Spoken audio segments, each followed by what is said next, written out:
here at South by Southwest playing with Ableton live with Nydia. She's a singer and composer from Cali, Colombia, and we've worked a lot together over the last year and a half. We've been working using Ableton as our primary songwriting and performance tool. This is kind of about deconstructing how we're using the software to kind of travel light, you know, because we also use a lot of instruments, and in the studio there's a lot of different elements, so it sort of enables us to bring all of that in a more compact manner.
Thank you.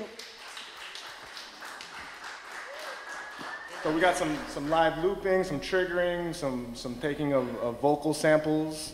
My students are always curious about where to start. So Will, I know if there's any way you can maybe break that production down. This was actually a recording that I did with a live band. So it was one guitar, bass and drums and percussion. And then I also overdubbed extra guitar afterwards. I kind of wanted to modernize it, and also when I was kind of putting it ready in Ableton, I wanted to add some more like electronic elements, so I kind of got rid of the original drums and added electronic elements. So just to break down the different channels, we got like drums here, and that's kind of running in a set here in a drum rack with different samples. So we got like all the different sets, and we just got like various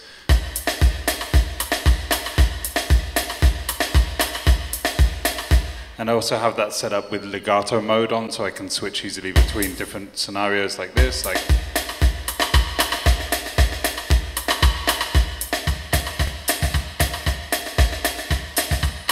we're performing it in scenarios where it needs to be a little flexible, so because it's all warped and everything, you can change up the time. So often at the end of a song, you know, I'll bring up the tempo a little bit to kind of get the vibe going a little bit more. And then, you know, just when I started then, Nydia was like, hey, it's too fast, Will. So like, you know, you can kind of turn it down to suit. And I have a curiosity, because you've been working with Ableton for quite some time, and I'm sure you've visited various controllers, and now finally the push is here.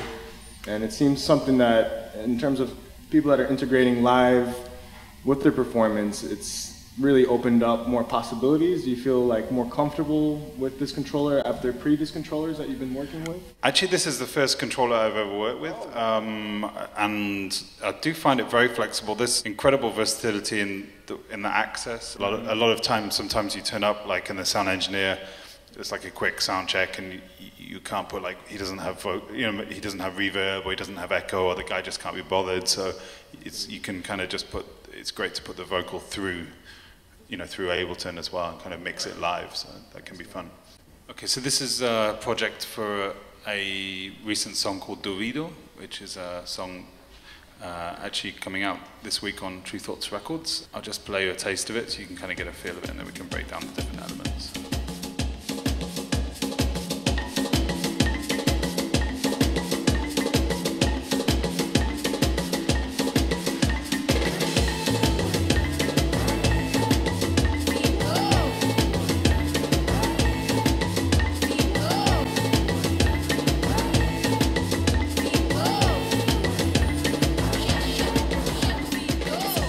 So in this case, like the kind of melodic start of this song was this kind of idea on the bass. So, and is this bass something like a synth bass, or is this a live? Yeah. So this is we have open here I have various basses, but it's this.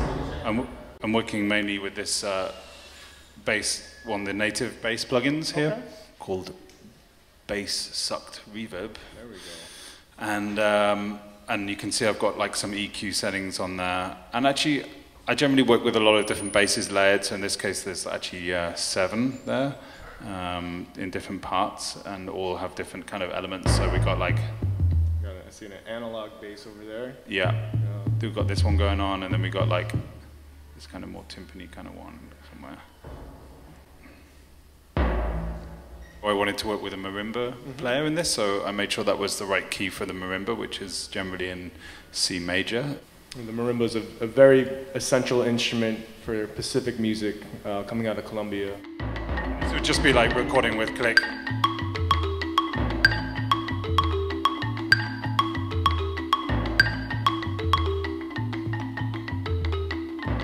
And then the accompaniment traditionally is like wasa, which is this kind of seed instrument, like a shaker.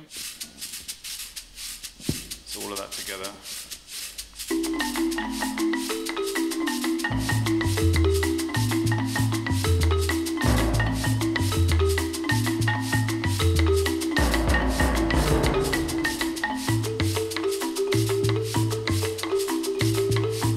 And you can see here, basically what I'm doing is I've got like various loops on the marimba, so we got like actually I have 2 marimba mics here, which are both kind of loops there. And we have like, so I've got this part, I also got this loop. So generally what I do is I record with a musician, and I maybe record like 4 minutes or various takes, and then I pick through and pick like certain loops that appeal to me. So with that, the kununos, which is a traditional drum, also recorded in live. So.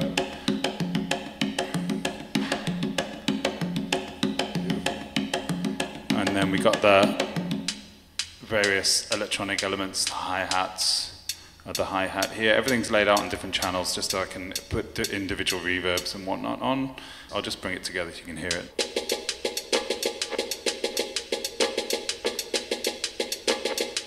We've got some kicks.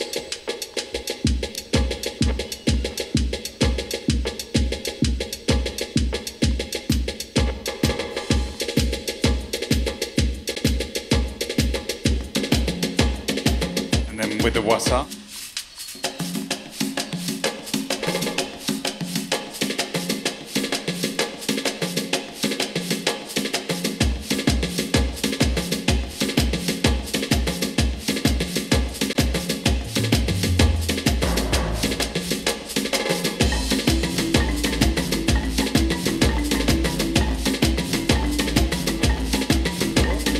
So that kind of serves as the rhythm section. I think the most useful thing I find actually with Ableton is the fact that I can very flexibly move things around as I'm recording, listening to it and kind of be like, okay, well, what would it sound like?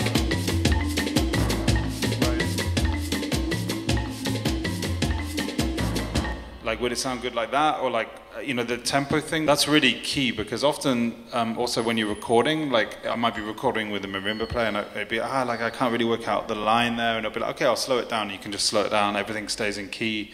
You can work out what you're going to play, and then you can speed it back up, or you could record it slow and then time stretch it up. I would say generally the more you can disconnect, like feel that you're not using the software, the more it just feels like you're just creating something, the better. Often I have parts of the song where I'm playing and I need for Ableton to move forward with a song arrangement or with a session view, but I don't have the ability to kind of reach out because I'll be playing an instrument or I'll be doing something else. So there's this follow function setting here in the clip edit. So we have here, if you look in this follow action, and you can nominate the amount of bars that this clip waits before it passes to the next one, or can do anything. So it will be, when it goes to the next one, what it will do afterwards. So this is the function. It can go to the next clip, it can go to the previous clip, it can play the clip again, it can stop it. This is an incredible function for me, because often, for instance, in this part, I can pass through. So we go to the chorus in this part, and then you can see these clips are already waiting to be played. And at the end of the 8 bars, it automatically passes to the next. Kind of nuanced thing, but it's really useful when you're playing live. With Latin music especially, you have a lot of, like, the one will be there, like, but it'll be dim, dim, you know, there'll be stuff that starts before the bar or after the bar, which is quite hard to automate in live generally, because things generally seem to happen kind of on the bar. So this is one way of getting around that and accommodating events that need to come in before or after the bar. Quantic, thank you. Cool, thank you very much.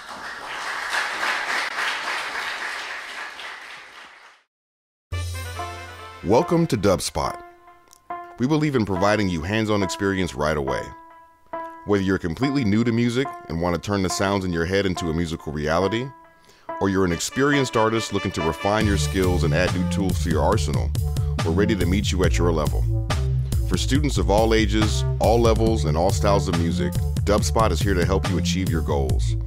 With course offerings both online wherever you are and at our school in the heart of New York City, we are ready to guide you through the next phase of your musical transformation.